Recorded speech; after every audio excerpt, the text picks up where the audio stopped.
ശ്രീ സജീവൻ, ഓരോ ദിവസവും പുതിയ പുതിയ വിവരങ്ങൾ പുറത്തു വന്നുകൊണ്ടിരിക്കുകയാണ്.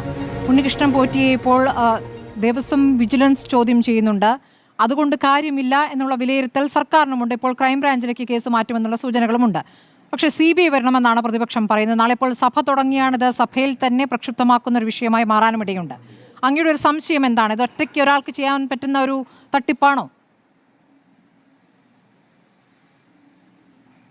ഇല്ല, വളരെ കൃത്യമായിട്ട് ഈ ആരോപണ പ്രത്യാരോപണങ്ങൾ നമ്മൾ കണക്കാക്കേണ്ട കാര്യമില്ല. ഇപ്പോൾ ഇവിടെ പ്രസാദ് തന്നെ പറഞ്ഞു, ഇതിലെ യഥാർത്ഥ പ്രശ്നം മാറ്റിക്കൊണ്ട് കൂടുതൽ ആരോപണങ്ങൾ വന്നുകൊണ്ട് കാര്യമായില്ല. ഇവിടുത്തെ പ്രശ്നം വിജയ് മല്യ സ്വർണം പതിപ്പിച്ച് കൊടുത്തിട്ടുള്ള, സ്വർണം പൂച്ചേതാണെങ്കിലും പതിപ്പിച്ചിട്ടാണ് അങ്ങനെ കൊടുത്തിട്ടുള്ള ആ ദ്വാരപാലക ശില്പത്തിൽ അതിലെ പാളികൾ എടുത്തു കൊണ്ടുപോകുമ്പോൾ എങ്ങനെയാണ് അത് ചെമ്പായിട്ട് മാറിയത്? അത് കൊടുത്ത കാര്യം വളരെ കൃത്യമാണ്, എല്ലാവർക്കും അറിയാം. അത് സ്വർണം പതിപ്പിച്ചതാണെന്ന് പറയുന്നു. അത് ദേവസ്വത്തിൻ്റെ രേഖയിൽ ഉണ്ടാവണം. ദേവസ്വത്തിൻ്റെ ഈ ഗുരുവായൂർ ദേവസ്വത്തിൻ്റെ ഈ തിരുവാഭരണ കമ്മീഷണറുടെ അധികം കസ്റ്റോഡിയനായിട്ടുള്ള ഒരു കാര്യത്തിൽ ഈ രേഖകൾ മുഴുവൻ ഉണ്ടാവുമല്ലോ. അത് വെച്ചുകൊണ്ട് തന്നെയാണ് അന്വേഷിക്കേണ്ടത്. അപ്പോൾ ഇപ്പോഴത്തെ കാര്യം ഇത്രയും സ്വർണം പോയത്, 4 കിലോയിലേറെ സ്വർണം പോയിട്ടുണ്ട് എങ്കിൽ അതെങ്ങനെയാണ് സംഭവിച്ചത്? തീർച്ചയായിട്ടും താങ്കൾ ചോദിച്ച ഒരു ചോദ്യം വളരെ പ്രസക്തമാണ്. ഇത് ഒരു ഉണ്ണികൃഷ്ണൻ പോറ്റിക്ക് മാത്രം ചെയ്യാൻ പറ്റുന്ന കാര്യമാണോ? ഉണ്ണികൃഷ്ണൻ പോറ്റിക്ക് ഇവിടെ നിന്ന് കടത്താൻ പറ്റില്ല എന്നുള്ള കാര്യം ഉറപ്പാണ്.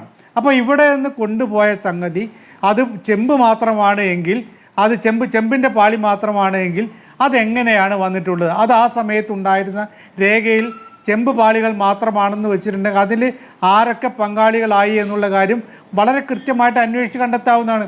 ഇപ്പോഴെന്തായാലും കോടതിയുടെ നിർദ്ദേശപ്രകാരമാണ് ഇപ്പോൾ ഓരോ കാര്യവും നടക്കുന്നത്. ഇനി കോടതി സത്യത്തിലിവിടെ സർക്കാർ തീരുമാനിക്കുന്നതിനപ്പുറത്ത് കോടതി തീരുമാനിക്കണം ഈ അന്വേഷണം ഇങ്ങനെ പോയാൽ മതിയോ എന്ന്. ഇപ്പോൾ ഇത് പ്രാഥമികമായിട്ടുള്ള അന്വേഷണമാണ്. വിജിലൻസിനെ കൊണ്ട് അന്വേഷിപ്പിച്ചിട്ട് ഇതിൻ്റെ കാര്യങ്ങൾ എന്താണെന്ന് അറിയുന്നു. അത് കഴിഞ്ഞിട്ട് കോടതി തീർച്ചയായിട്ടും ഇതിലിടപെടും. നമുക്കറിയാമല്ലോ, പല കേസുകളിലും കോടതി സർക്കാരിൻ്റെ തീരുമാനത്തിനൊക്കെ അപ്പുറത്തേക്കായിട്ട് കാര്യങ്ങൾ കൊണ്ടുപോയിട്ടുണ്ട്.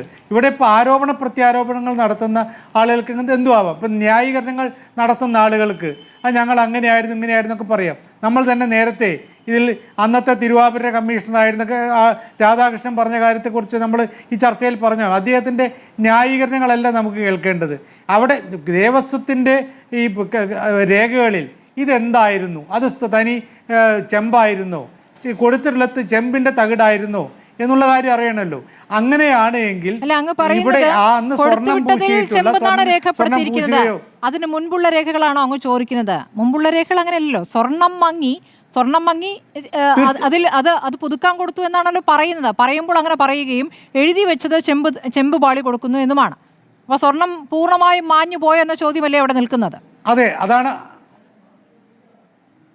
അതെ, അത് നമ്മൾ ഒരിക്കൽ പോലും സ്വർണം, ഇവിടെ സെന്തിൽ തന്നെ പറഞ്ഞല്ലോ, സ്വർണം എന്ന് പറയുന്നത് ഇത് എവിടെയെങ്കിലും കൈ തട്ടിയിട്ടൊക്കെ ഇങ്ങനെ മാഞ്ഞു പോകുന്നുണ്ട്. കാരണം 1 മില്ലിമീറ്ററിൻ്റെ ഇതിൽ മാത്രം, വ്യാസത്തിൽ മാത്രം വരുന്നതാണല്ലോ. അപ്പോൾ അങ്ങനെ ഉണ്ടെങ്കിൽ അത് ചില ഭാഗങ്ങളിലേ ഉണ്ടാകൂ. അത് മാറിയിട്ട് ചെമ്പ് തകിടാവുന്നത് എങ്ങനെ എന്നുള്ള പ്രധാനപ്പെട്ട കാര്യമാണ്. അങ്ങനെ ഉണ്ട് എങ്കിൽ അത് എഴുതി വെച്ചിട്ടുള്ള ആളുകൾ കൃത്യമായിട്ടൊരു മറുപടി പറയേണ്ടതുണ്ട്. അങ്ങോട്ടേക്കുള്ള അന്വേഷണത്തിൽ വരും. തീർച്ചയായിട്ടും 39 ദിവസങ്ങൾക്ക് ശേഷമാണ് ഇത് തിരിച്ചെത്തുന്നത്. ആലോചിക്കണം, ഈ 39 ദിവസം ഈ കൊണ്ടുപോയ സാധനം എവിടെ എന്നൊരു ചോദ്യം ഉണ്ടായിട്ടില്ല. തീർച്ചയായിട്ടും അതൊരു പ്രധാനപ്പെട്ട കാര്യമാണ്.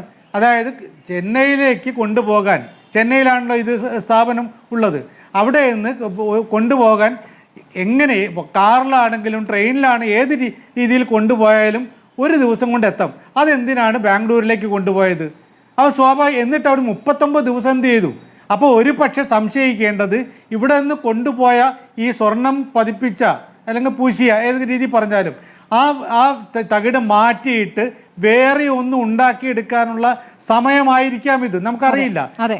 തീർച്ചയായും ഇവിടെ പറയുന്ന ഈ സ്ഥാപനം പറയുന്നത് ഞങ്ങൾ പുതിയ തകിടിലാണ് മാറ്റി ഇത് ചെയ്യാന്ന് പറയുന്നത്. അപ്പം അങ്ങനെ ഉണ്ട് എങ്കിൽ അതിനിടയിൽ ഈ 39 ദിവസം വളരെ പ്രധാനപ്പെട്ടതാണ്. ഈ ഉണ്ണികൃഷ്ണൻ പോറ്റി അന്നേ തന്നെ കുറേ ന്യായീകരണങ്ങൾ പറയും. ഞാൻ അന്നും ആ ചർച്ചയിൽ പറഞ്ഞ കാര്യമാണ്, ഇദ്ദേഹം പറയുന്നത് പൂർണ്ണമായിട്ടും വിശ്വസിക്കരുത്. ഇദ്ദേഹത്തെ കൃത്യമായിട്ട് ചോദ്യം ചെയ്ത് കഴിഞ്ഞാൽ ബാക്കിയുള്ള കാര്യങ്ങൾ വരും. അദ്ദേഹത്തോടൊപ്പമുള്ള ആളുകൾ ആരൊക്കെയെന്ന് വരും. പിന്നെ ഇത് ഓരോ സ്ഥലത്തും കൊണ്ടുപോയിട്ട് നമ്മൾ ജയറാമിൻ്റെ വീട്ടിൽ കൊണ്ടുപോകുന്നു. ഒരാൾ ചോദിക്കുമ്പോഴേക്കും ഓരോരുത്തരുടെ വീട്ടിൽ കൊണ്ടുപോയിട്ട് കൊടുക്കാൻ ഇദ്ദേഹത്തിന് എന്ത് അധികാരമാണുള്ളത്?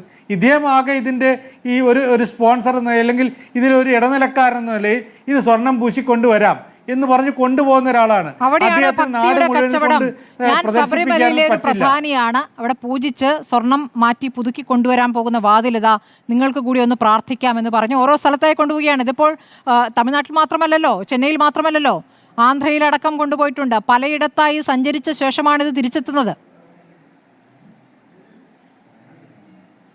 തീർച്ചയായിട്ടും അതിലാണ് ഈ ഉണ്ണികൃഷ്ണൻ പോറ്റി എന്ന് പറയുന്ന വ്യക്തിയെ കൃത്യമായിട്ട് ചോദ്യം ചെയ്യുക. അദ്ദേഹം ഇതിലൂടെ എത്രമാത്രം തട്ടിപ്പ് നടത്തി എന്നറിയണം. കാരണം ഇത് ഓരോ സ്ഥലത്ത് പൂജിക്കുമ്പോഴും കിട്ടുന്ന കാണിക്കയുണ്ടല്ലോ, ആളുകൾ പണം ഇത് എന്തെല്ലാമാണ് കൊടുത്തിട്ടുള്ളത്. കാരണം ഭക്തന്മാർക്ക് ഇങ്ങനെ ഒരു സംഭവം, ദ്വാരപാല ശില്പമാണെങ്കിലും പിന്നെ ഈ വാതിലാണെങ്കിലും അതൊക്കെ ഇത് പറഞ്ഞാൽ സോപാനം എന്നൊക്കെ പറയുന്നതിന് അവരെ സംബന്ധിച്ചോളം നേരിട്ട് അയ്യപ്പനെ കാണുന്ന പോലത്തെ ഒരു വികാരമാണ്. ഈ ജയറാം സ്വന്തം വീട്ടിൽ കൊണ്ടുപോയിട്ട് പൂജിക്കാൻ പറഞ്ഞാൽ വെറുതെ അല്ലല്ലോ. അപ്പോൾ ഇത്തരം കാര്യങ്ങളൊക്കെ ഉണ്ടാകുമ്പോൾ ഇതിൽ വൻ വെട്ടിപ്പ് നടന്നിട്ടുണ്ട്. ഈ സ്വർണം മാറ്റിയത് മാത്രമല്ല, അപ്പോൾ ഇത് വളരെ ഗൗരവമായിട്ട് കോടതിയുടെ പൂർണ്ണ നിരീക്ഷണത്തിൽ തന്നെ ആ CBI ആണ് എന്തായാലും ഏത് ഏജൻസി അന്വേഷിക്കുകയാണെങ്കിലും ഇപ്പോഴത്തെ രീതി ഞാൻ പൂർണ്ണമായിട്ടും വിശ്വസിക്കുന്നത് കോടതി ഇതിനെ അങ്ങനെ വെറുതെ വിടാൻ പോകുന്നില്ല. പണ്ട് പല അന്വേഷണ ഏജൻസികൾ CBI വരെ അന്വേഷിച്ചിട്ട് അഭയ കേസിൽ എന്തെല്ലാം ഉണ്ടായി, കോടതി വളരെ കർക്കശമായ നിലപാടെടുത്തില്ലേ? അതേപോലെ ഹൈക്കോടതി ഇക്കാര്യത്തിൽ കർക്കശമായ നിലപാടെടുത്തുകൊണ്ട് അവരുടെ നിരീക്ഷണത്തിൽ ഏത് ഏജൻസി അന്വേഷിച്ചാലും, പോലീസ് ആണെങ്കിലും ക്രൈംബ്രാഞ്ച് ആണെങ്കിലും വിജിലൻസ് ആണെങ്കിലും ഈ CBI ആണെങ്കിലും ഏത് അന്വേഷണ ഏജൻസി അന്വേഷിക്കുകയാണെങ്കിലും കോടതിയുടെ പൂർണ്ണമായ മേൽനോട്ടത്തിൽ ആയിരിക്കണം ഇത്. കാരണം അങ്ങനെ അല്ലെങ്കിൽ ഈ ആരോപണ പ്രത്യാരോപണങ്ങളൊക്കെ നടത്തിയ അവസാനം വായുവിൽ പുകഞ്ഞു പോകുന്നൊരു രീതിയിലേക്ക് പോകും. അങ്ങനെ പോകാതിരിക്കണമെങ്കിൽ നമുക്ക് തീർച്ചയായിട്ടും വിശ്വസിക്കാവുന്നത് ഈ ജുഡീഷ്യറിയെ മാത്രമാണ്. ആ ജുഡീഷ്യറി ഇക്കാര്യത്തിൽ നിലപാടെടുക്കുമെന്നാണ് എൻ്റെ വിശ്വാസം, എടുക്കണമെന്നാണ് എൻ്റെ അഭ്യർത്ഥന.